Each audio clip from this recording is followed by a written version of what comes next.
요한일서 1장 5절에서 10절입니다.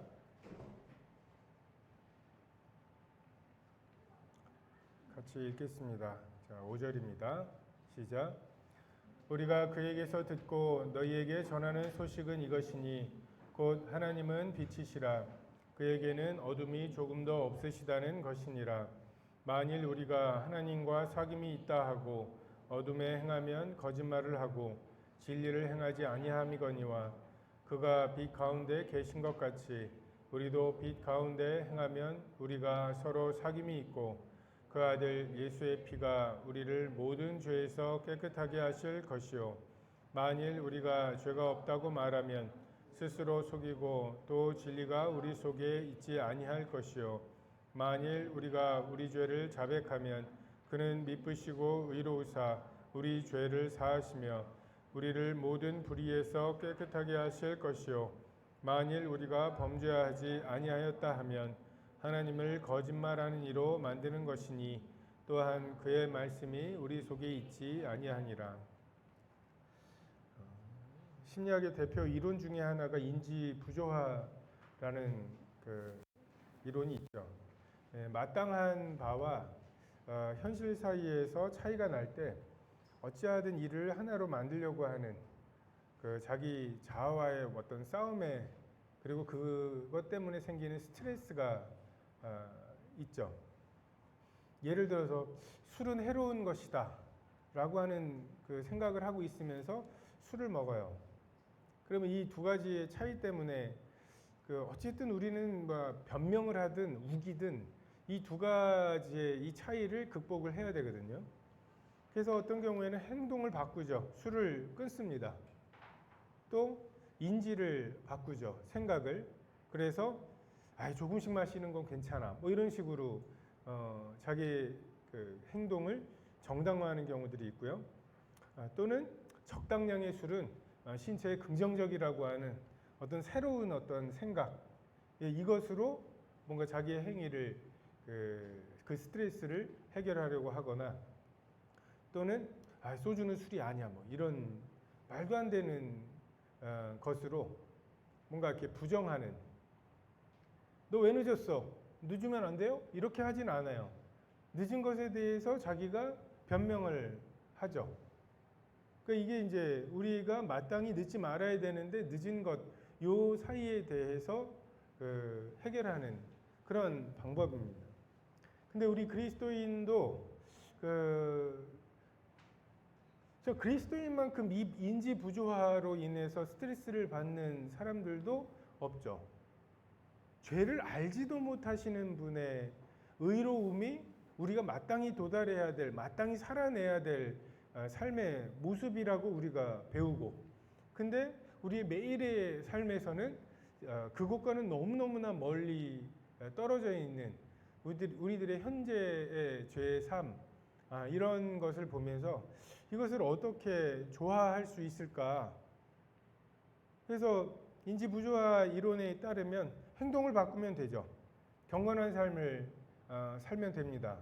입뺨을 때리면 입뺨을 돌려대고 또는 인식을 바꿔요. 성경은 하늘에 계신 너희 아버지의 온전하신 같이 온전하라고 하셨고 내가 거룩하니 너희도 거룩하라고 하셨지만 어떻게 사람이 또 완벽하게 살아? 라고 하면서 그렇게 완벽하지는 못하지만 우리가 그래도 조금씩 개선되는 삶, 이 정도로 우리의 수준을, 기준을 좀 낮춰서 그 매일같이 받는 스트레스를 좀 해결하려고 합니다. 근데 인지의 어떤 생각의 변화가 없이 행동만 바꿀 때에는 그냥 형식주의가 되고요. 왜?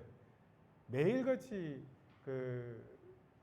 일어나는 어떤 죄의 문제를 해결하지 못해서 생기는 스트레스인데 그래? 그럼 죄 짓지 말지 뭐. 이걸로 이걸로 그냥 해결이 될 정도라면 뭐 고민할 필요도 없죠. 근데 그게 안 되죠. 안 되는데 이제 그렇게 살아야 된다고 생각하니까 율법주의가 되고요. 형식주의가 되고 내가 율법주의와 형식주의로 살면 그렇게 살지 않는 사람들을 판단하게 되고요. 판단을 받지 않으려고 하다 보면은 외식하게 되죠. 그런 척하게 되고 그렇게 사는 척하게 되고, 반대로 그렇게 인지를 바꾸면 완벽하게, 사람이 어떻게 완벽하게 살아? 어떻게 미워하지도 않아? 그러니까 미워하고 있는 나 자신에 대해서 아유, 어쨌든 내가 때리진 않았잖아. 성경이 분명히 미워하는 자마다 살인한 거라고 말씀하시는데, 그것에 대해서 성경의 기준을 그냥 내게 그 최종 권위로 받아들이는 것이 아니라, 그렇게 살지는 못하지, 잘 살라는 소리시겠지, 이렇게 하다 보면 우리의 하나님께서 주신 목표를 잃어버리고 세속적이거나 그냥 현세적인, 그냥 종교인으로서의 삶을 그냥 착한 사람으로서 살아가는 것, 이것이 되고 의에 줄이고 목마르거나 아니면 심령이 그 가난해지는 이러한 복을 누리지 못하고 살게 됩니다. 성경에 보면 이 부분을 어떻게 해결할 것인가, 뭐 심리학적 용어로는 인지 부조화라고 할 수 있지만, 성경에 보면은 우리의 신분과 상태, 우리가 의로우냐고 물어보면 어떻게 대답해야 되나요? 의인입니까? 라고 물어보면 뭐라고 대답하죠? 의인이기도 하면서 죄인이기도 하죠. 왜요? 신분을 물어본다면 우린 의인이죠. 근데 지난 일주일에 어떻게 살았는지를 물어보면 우리는 죄를 짓는, 내가 주인이라고 하는 욕심이 여전히 있는 죄인이라고 대답하는 수밖에 없는, 그래서 이 신분과 우리의 상태의 차이에 대해서 첫 번째로 인식을 변화시키십니다. 어떻게요? 믿음을 통해서. 성경을 읽을 때 믿음은 들음에서, 들음은 그리스도의 말씀으로 말미암죠.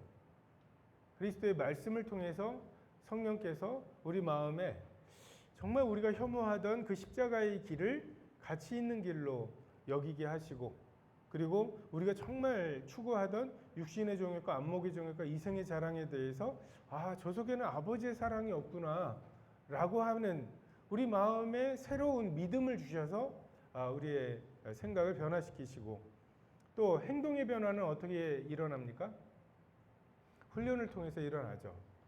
아침에 몇 시에 일어나기, 성경을 외우기, 또 기도하기, 전도하기, 이런 것들은 우리가 실제적으로 계획을 하고 우리에게 하나님이 새롭게 주신, 우리는 마땅히 이렇게 살아야 된다라고 하는 것에, 그렇게 살기 위해서 우리가 무엇을 해야 하는지를 우리의 행동을 제어하고 몸을 쳐서 복종시키고 날마다 죽는다고 고백한 대로 훈련을 통해서 그렇게 해 나가야 합니다. 근데 여전히 남죠. 마땅한 삶과 우리의 실제의 삶 속의 이 차이들, 이것에 대해서 오늘 읽은 본문의 말씀 자백입니다. 어떻게 그렇게 살아?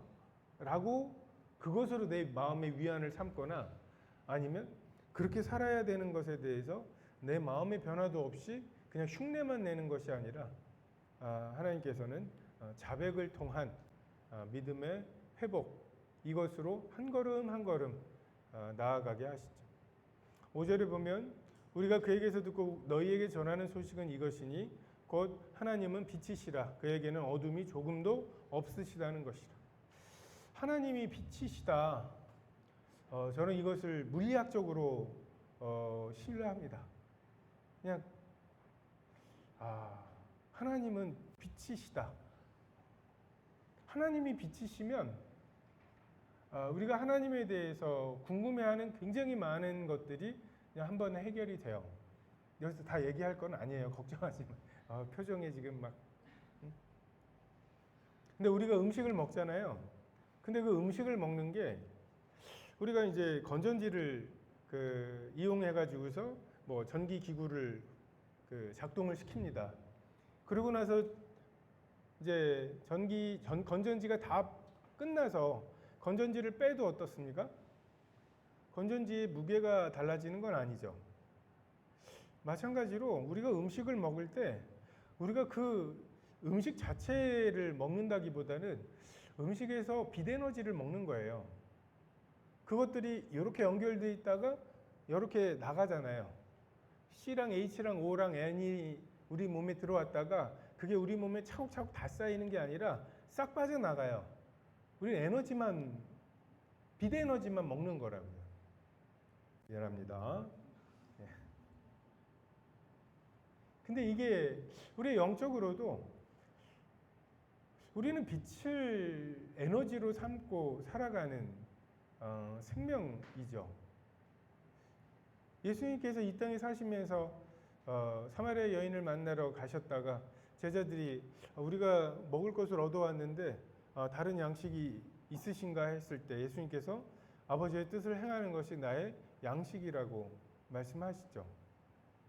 빛이시는 하나님, 그 빛이시는 하나님의 뜻을 행하는 것, 이것이 우리의 에너지입니다. 죄가 우리와 하나님 사이를 내었고 그 얼굴을 가리웠고 정말 이 빛 앞에 서는 것이 심판의 핵심이죠.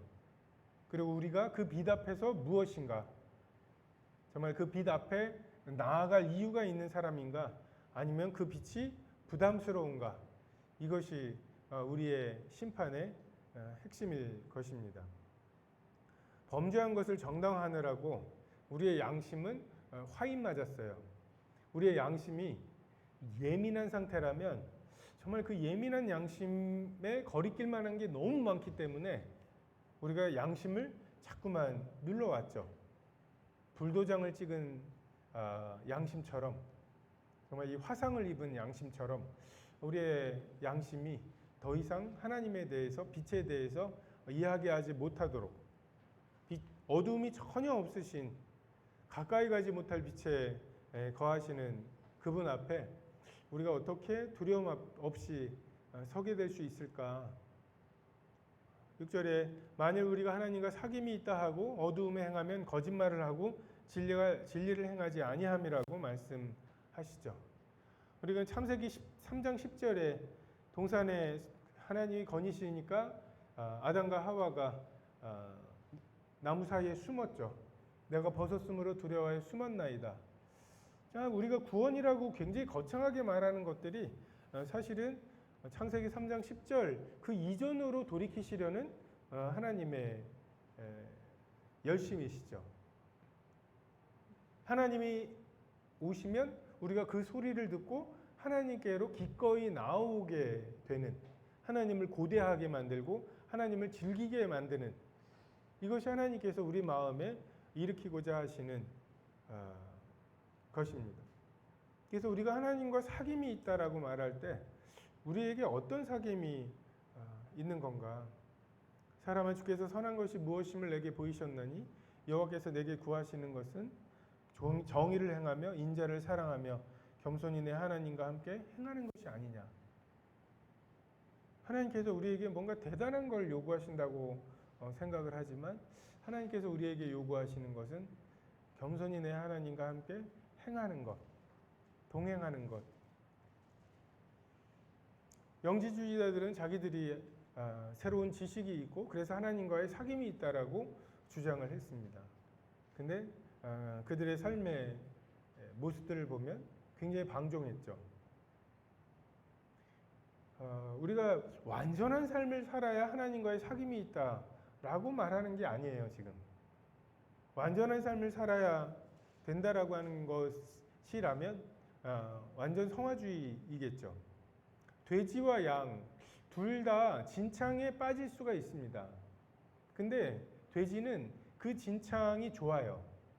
거기에 머뭅니다. 근데 양은 화들짝 놀라면서 어찌하든지 그 진창으로부터 나오려고 하는 마음이 있죠. 그러니까 그리스도인과 그렇지 않은 사람들 둘 다 죄의 유혹에 빠질 수가 있고 잘못된 결정을 할 수가 있습니다. 근데 정말 그 결정 이후에 행동에 대해서 볼 때 믿지 않는 사람들은 그 결정, 그 결과가 너무너무 뿌듯해요. 내가 주인 돼서 살아간, 내가 주인 돼서 결정한 그것이 너무너무 자기 자신을 만족하게 합니다. 근데 그리스도인들에게는 사탄의 유혹에 그리고 우리의 어떤 그 연약감 때문에 그렇게 되더라도 내가 그러지 말았어야 한다라고 하는 마음의 감각이 있는 거죠.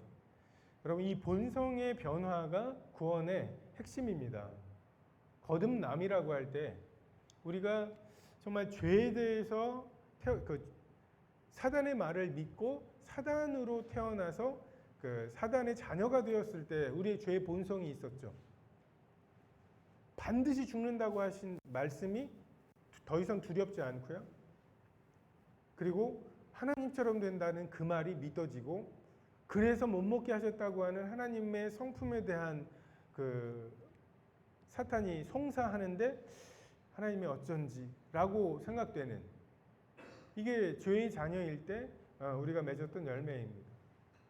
근데 반대로 의의 자녀일 때 사탄의 말들, 육신의 좋으니까 안목이 좋으니까 이생의 자랑을 약속하는 그의 말들이 이게 나를 유혹하는 말이고 나를 도적질하고 죽이려고 하는 말이구나 라고 생각이 돼서 그것을 거부하게 되고, 예수님께서 손을 내미시고 십자가를 지자고, 저기 저 강도 만난 자가 있지 않냐고, 너의 짐승과 포도주와 기름을 저기에 사용하라고.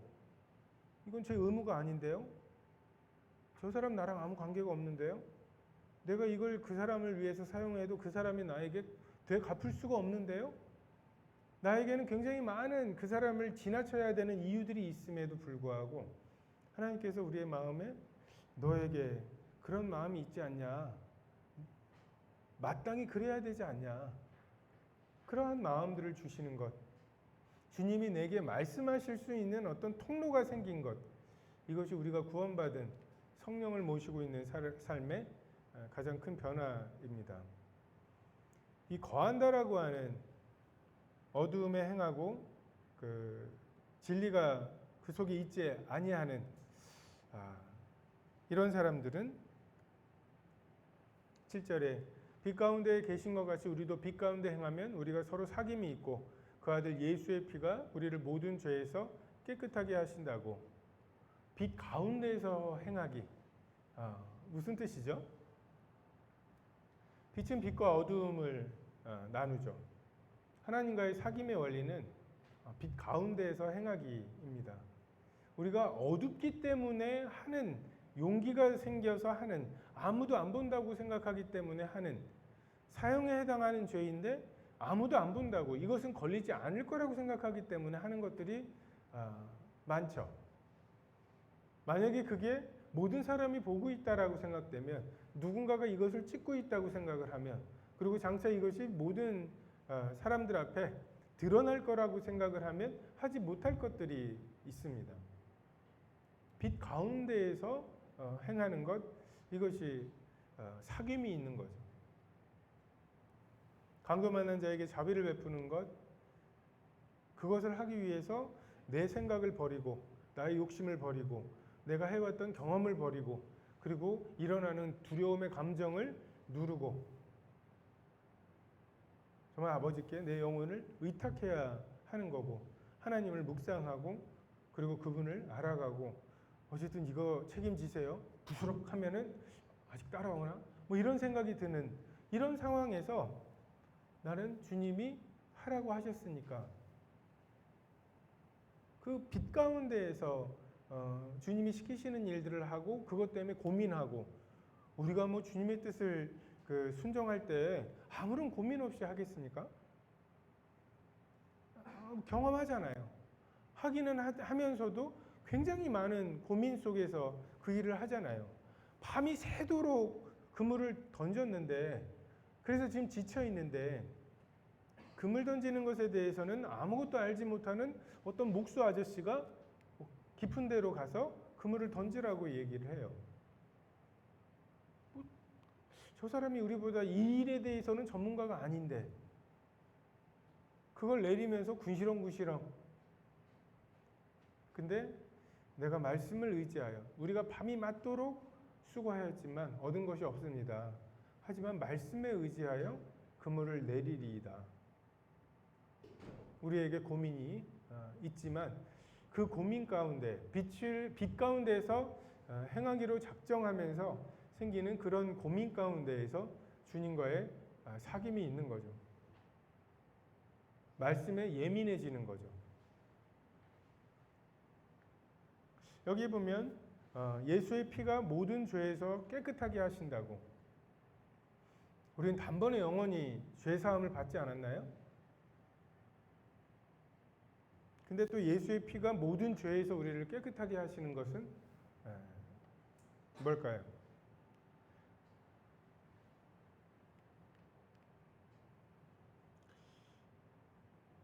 우리의 삶에 여전히 내가 주인 되고자 하는 것이 있죠.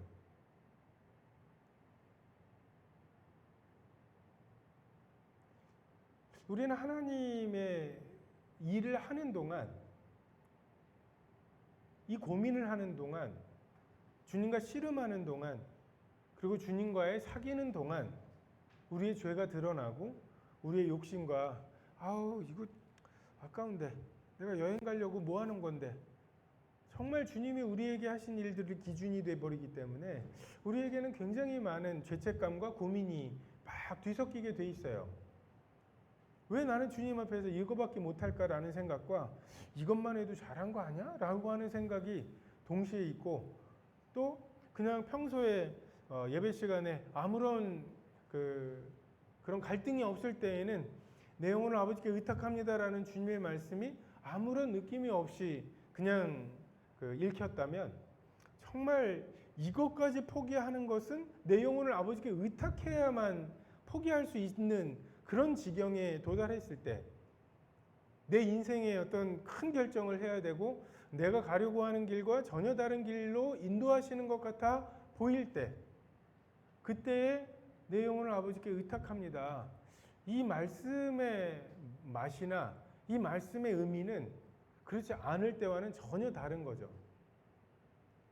이것이 여기에서 말씀하시는 모든 예수의 피가 우리를 모든 죄에서, 모든 내가 주인이고자 하는 것으로부터 우리를 건지시고 깨끗해 하시게 하신다는, 이것은 어떻게 보면 칭의의 죄사함, 단번에 영원히 하신 이런 부분을 말씀하고 있는 것이 아니라, 우리가 우리의 삶에서 겪고 있는 내가 주인이려고 하는 부분들, 돈에 대해서 내가 주인이라고 하고, 결혼에 대해서, 학업에 대해서, 진로에 대해서 내가 주인이라고 하는, 아니 그게 악한 것이 아니에요. 근데 선하시고 기뻐하시고 온전하신 뜻도 아닌 거죠. 엄밀히 말해서 이거 뭐 하나님이 내 마음대로 하라고 하신 거 아니에요 라고 말하면, 엄밀히 말하면 그런 거예요. 근데 하나님과 우리가 엄밀한 사이가 아닌 거죠. 8절에 만일 우리가 죄가 없다고 말하면 스스로 속이고 또 진리가 우리 속에 있지 아니하다. 죄가 없다라고 하는, 이게 이제 인지 부조화를 해결하는 굉장히 좋은 방법이죠. 진화론. 이게 왜 이렇게 사람들에게 폭넓게 아무런 저항감 없이 받아들여지느냐? 우리에게 있는 인지의 부조화, 이것을 굉장히 정말 하나의 이론으로 완벽하게 해결할 수 있어요. 내가 나의 기준이 하이에나구나. 우리는 진화된 거구나. 남의 거를 잘 뺏어 먹어서 살아남은 것들이구나. 나는 하나님이 우리 양심해 주신 그 수준이 우리의 삶의 수준이라고 착각을 했는데, 그러다 보면은 나와 그 수준 사이에 이 간격이 너무나 크고, 그것 때문에 고민이 됐었고, 죽음 너머에 있을 심판에 대해서 두려워했었는데, 진화론에 따르면 죄는 없는 거예요. 허상이죠. 만드신 분이 없는데 그 목적으로부터 벗어나는 게 있을 수가 없잖아요. 인간이 아무런 목적이 없이 태어나서 죽으면 완벽한 끝이라면, 이것만큼 내가 내 마음대로 살면서 아무런 마음의 부담이 없이 살게 만들어주는 이론이 어디 있겠습니까? 우린 죄를 없애려고 애를 써요. 죄책감을 심리학적인 허상이라고 만들려고 애를 씁니다. 영지주의자들도 마찬가지였어요. 그들의 어떤 헬라 철학이라는 부분들은 그 영적인 부분과 육적인 부분은 서로 연결되지 않는다. 그래서 육적으로 아무리 죄를 지어도 그것이 영혼에 영향을 끼치지 못한다. 이런 생각들을 그들이 했고, 그래서 되게 방종하면서 어두움 가운데 형제를 사랑하지도 않으면서 말씀에 순종하지도 않으면서 그러면서도 나는 하나님과 사귐이 있다라고 말할 수 있었던 거죠. 근데 우리가 죄가 없다라고 말하는 것 굉장히 편리한 해결책인 것 같아 보입니다. 이게 무슨 죄야? 라고 말하고 싶죠. 이 정도까지 하는 사람이 어딨어? 라고 말하고 싶죠. 그 고민을 떨쳐버리고 싶죠.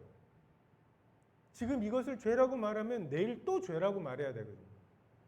그걸 인정하는 순간 하나님이 내게 이게 죄라고 말씀하시면 예, 그렇습니다. 이게 죄입니다. 라고 말하는 순간 그것에 대해서 내일 또 짓게 될 것에 대해서 자신도 없고 벼룩도 낯짝이 있고, 그래서 우리 마음에는 이것은 죄가 아니라고 말하고 싶은 욕심이 있어요. 만약 우리가 죄가 없다고 말하면, 만약 우리가 그것이 죄가 아니라고 말하면 스스로 속이고 진리가 우리 속에 있지 아니할 것이요.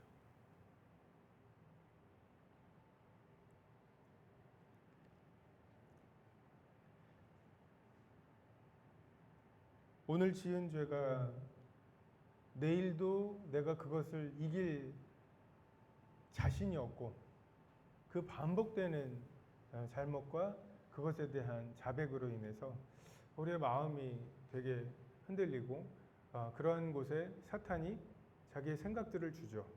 그게 뭐 죄야? 아니 40일 굶었는데 빵을 만들어 먹는 걸 죄라고? 너무한 거 아니야? 야, 지금 이 상황을 봐. 니네 편 아무도 없어. 이렇게까지 너가 하나님을 순종했는데 이런 너를 버리시는 하나님, 그 하나님이 널 사랑하시는 거라고? 우리는 그것에 대해서 그럴듯해 보일 만한 수많은 경우들을 겪게 될 것입니다. 근데 그것에 대해서 스스로 속이고 진리가 우리 속에 있지 아니하는, 말씀이 분명하잖아요. 하늘에 계신 내 아버지의 온전하신 같이 온전하라. 그것이 우리에게 주신 분명한 목표이잖아요. 내가 거룩하니 너희도 거룩할지어라고, 그것도 모든 행실에 거룩하라고 말씀하실 때 우리가 그 진리를 우리 속에 머물게 해야 되는데, 죄가 없어. 이것까지는 죄가 아니야 라고 말하는 순간 어때요? 우리 속에 그 포도원을 허는 여우와 같이 구멍이 생깁니다. 그리고 그 구멍을 통해서 이 부분만 우리가 그렇게 했어요. 다른 부분들도 조금씩 우리가 현실주의적인, 길들여진 사람 좋은 그리스도인이 되어버리겠죠.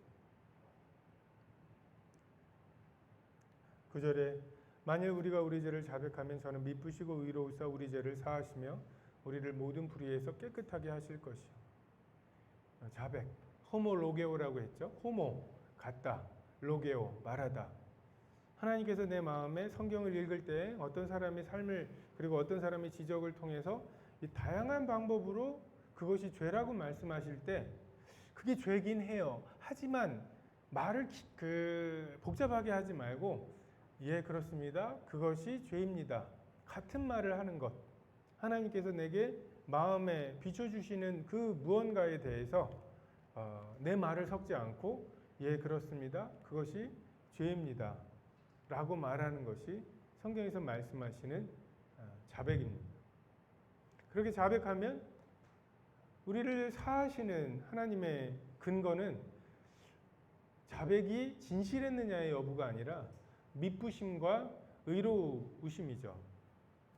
죄사함의 근거는 예수님께서 십자가에 달려 돌아가셔서 죄를 사하셨다는 그런 교리에서 나오는 것이 아니라 하나님의 신실하심이죠. 70번씩 7번이라도 용서하라고 하신 분이 우리에게 70번씩 7번을 용서 안 하실까? 하나님의 자비와 긍휼이 아침마다 새롭다고 하셔요. 그럼 오늘의 용서와 별도로 내일은 내일의 용서를 해주실, 그래서 그분을 신뢰하면서 그 미쁘심을 신뢰하면서 우리가 그분 앞에 그냥 의에 줄이고 목마른 채로, 이 죄의 문제가 아직 해결 안 된 채로 주님 앞에 서 있는 것이 마땅합니다. 그것은 죄가 아니라고 말하지 말고, 그리고 그분은 의로우신 분이죠. 그분은 우리와의 사귐을 위해서 자신의 의로움을 버리거나 또는 자신의 의로움을 유지하시기 위해서 우리의 죄를 정죄하신 분이 아니죠. 자기도 의로우시며 또 예수 믿는 자들을 의롭다고 하실, 이게 하나님의 우리를 의롭게 하시는 방법이시고, 거역했던 자들을 그렇게 길이 참으시는 분이 돌이키는 자들에게 더욱 어떻게 하실지에 대해서 우리가 그분의 의로우심을 신뢰할 따름입니다. 우리의 죄를 사하셨다. 이것은 죄사함의 칭의의 문제가 여전히 아니고 동기의 문제고 말의 문제고 표정과 태도의 문제가 우리의 삶에 있죠.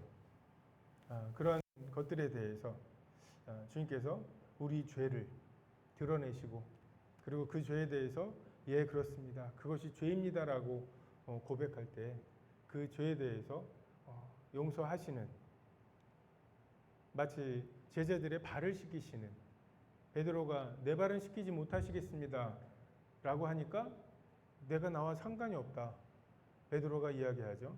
목욕을 시켜주십시오. 근데 이미 목욕한 자에게는, 이미 죄사함과 하나님과의 자녀로서의 관계를 맺은 자들에게는 매일매일의 삶에서 일어나는 그 더러워진 것들을 발을 씻으시는 이런 은혜로 씻겨주시는 은혜가 필요하죠. 우리는 모든 불의에서 깨끗해 하신다는 것을 너무 봐주시는 은혜라고 생각을 합니다. 그런 죄를 지었지만 여전히 봐주시는, 에이 들어와 괜찮아 뭐 이러시는. 근데 하나님의 방법은 불의를 깨끗하게 하시는 거예요. 의롭지 않은 부분을 해결하시는 것, 이것이 하나님의 우리에 대한 우리를 다루시는 방법입니다. 물론 간구하시는 은혜가 분명히 있죠. 하지만 불의에서 깨끗하게 하시는 것, 저희 백성을 저희 죄에서 구원하시는, 내가 정말 이제는 더 이상 내가 주인이고 싶지 않다라고 하는 그런 마음을 주시는 것, 이것이 하나님께서 우리의 죄를 깨끗하게 하시는 방법입니다. 10절에 우리가 만일 우리가 범죄하지 아니하였다 하면 하나님을 거짓말하는 이로 만드는 것이니 또한 그의 말씀이 우리 속에 있지 아니하니라. 범죄하지 아니하였다고, 죄라는 건 없는 거라고, 또는 이 영지주의자들은 난 죄의 문제가 해결됐다고, 완전 성화주의자들이 말하는 것처럼. 근데 이것은 하나님을 거짓말하는 자, 지금 나의 죄를 지적하시는 그분의 음성을 이거는 거짓말하는 거야 라고 말하는 그런 태도와 같은 것이고, 하나님의 말씀이 우리 속에 있지 아니하는, 내 말이 너희 속에 있을 곳이 없으므로 너희가 나를 죽이려 하는도다. 말씀이 머물 곳이 없어요. 말씀에 예민해지지 않습니다. 그냥 그게 그 말씀이에요. 새로운 말씀도 없고, 우리의 양심을 굳게 만들면 만들수록, 또는 하나님이 주신 진리라고 하시는 것들에 대해서 어떻게 또 사람이 그렇게 살아? 어떻게 또 그렇게만 살아? 라고 해서 그 한 부분 한 부분을 갉아먹기 시작하면 더 이상 우리 속에 하나님의 말씀이 머물 곳이 없는. 집에서도 이렇게 아이들이 잘못했으면 빨리 잘못했다고 하라. 미안하다고 하라고. 그리고 미안하다고 했으면 너는 용서하라고. 이제 아이들에게 그렇게 가르치다 보면 아이들이 하는 얘기 막 이렇게 애들이 막 울면서 나와요. 엄마 누가 그랬어? 그러면은 뒤에서 따라 나오면서 얘기해요. 미안하다고 했잖아 하면서. 그러면 이제 앞에서 우는 애가 하는 말이 늦었어 하면서 막. 죄사함이 이렇게 쉽다면 그냥 자백이 죄사함이라면 이렇게 오용하고 남용할 수 있지 않을까요? 쉽게 죄짓고 그 다음에 그것에 대해서 잘못했다니까요? 잘못했다고요. 분명히 자백했어요. 라고 하면서 이거는 어떻게 방지할 수 있을까요?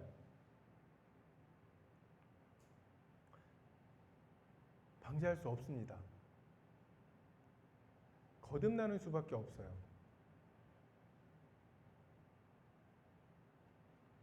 아무리 생각해도 그 성도들이 거듭나서 그렇게 하시면 말씀이 마음에 머물 수가 없습니다. 라고 말하면 야, 말씀이 머물 수가 없다는데 그럼 죄를 버려야지.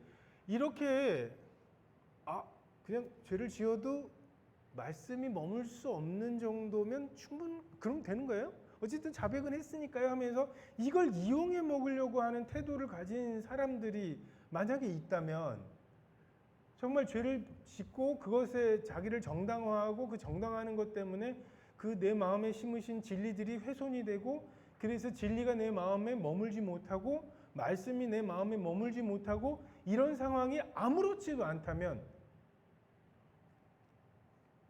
그냥 그렇게 살다 죽는 거죠. 이 성경에서 말씀하시고 있는 이런 죄사함이나 자백이나 이런 것들은 그 마음에 범죄하면 성령께서 근심하시고 뭔가 진리의 말씀이 내 마음에 거리낌을 주시고 정말 예전처럼 교제가 원활하지 않고 이것을 토해내지 않으면 내 마음에 불편해서 어떻게 할 수가 없는 이런 거듭난 사람들에게 주님께서 하시는 말씀들이고 방법들이에요. 근데 이런 것들을 믿지 않는 사람이 절반 정도가 되는 이런 회중 가운데에서는 이 말씀을 그렇게 전할 수가 없는 거죠. 그러니까 우리가 교회를 그리스도의 몸된 교회라고 말하고 그래서 한 사람 한 사람 그리스도의 지체가 되었는지를 분별해서 영접하는 이유가 이것입니다. 수많은 정말 아름다운 교리와 진리들 그리고 은혜로운 정말 이 얼마나 은혜로운 말씀이에요. 잘못했다고만 하면 우리가 우리 아이들한테 뭔가 잘못해요. 뚱이도 요즘 보면 막 사람 때리고 막 그래요. 그럼 뭐라고 해요? 잘못했다고 해. 형한테 미안하다고 해. 그걸 싫어해요. 잘못했다고 해. 그러면 뭔가 좀 분위기가 좀 무서울 때 잘못했다고 해요. 다시 안 그럴까요? 우리가 그 아이를 용서하는 게 다시 안 그럴 것 같아서 용서하는 거예요? 왜 그 아이에게 잘못했다라는 고백을 받기를 원해요? 다시 안 그럴 거니까? 그래야 회복이 되니까. 그래야 다시 뭐 먹을 걸라도 주고 할 수 있으니까. 누누이 말씀드리지만 하나님은 우리에게 실망하지 않으세요. 놀랍게도 우리가 우리 자신에게 실망을 해요. 교만해서. 주님은 우리에게 그렇게 크게 기대하지 않으세요. 겸손히 내 하나님과 함께 동행하는 것. 이게 하나님이 보이신 사람아 선한 것을 보이셨나니 겸손히 내 하나님과 함께 행하는 것이 아니냐. 행하다 보면 나오는 이런 문제들에 대해서 이게 무슨 죄예요? 라고 말하지 말고 예 그렇습니다. 그것이 죄입니다. 그냥 거기까지. 다시는 안 그럴게요. 이게 맹세거든요. 우리가 쓰면 안 되는 말들 중에 하나가 절대로, 내가 절대로 너랑 다시 말을 안 해. 뭐 이런 거 있죠. 내가 절대로 그 짓은 안 해. 이 절대로라는 말은 우리가 쓸 수 있는 말은 아니에요. 성경에서 맹세하지 말라고 하신 거기에 해당하는 것 같아요. 그냥 예 그렇습니다. 그것이 죄입니다. 그것이 죄가 아니라고 말하지 않겠습니다. 그냥 우리의 그 자백은 거기까지. 주님께서 감정을 주시면, 안타까운 마음을 주시면 그 안타까운 마음을 담아서 드릴 수는 있어도 감정 쥐어 짜낼 필요도 없고요. 그냥 네 그렇습니다. 그것이 죄입니다. 그리고 하나님이 우리 죄를 사하시는 이유는 그는 미쁘시고 의로우시기 때문에, 의로우신 하나님이 우리와 다시 교제하고 싶으시고 다시 사귐을 갖게 되기 위해서 사하시는, 우리가 이것을 신뢰할 필요가 있습니다. 기도하겠습니다.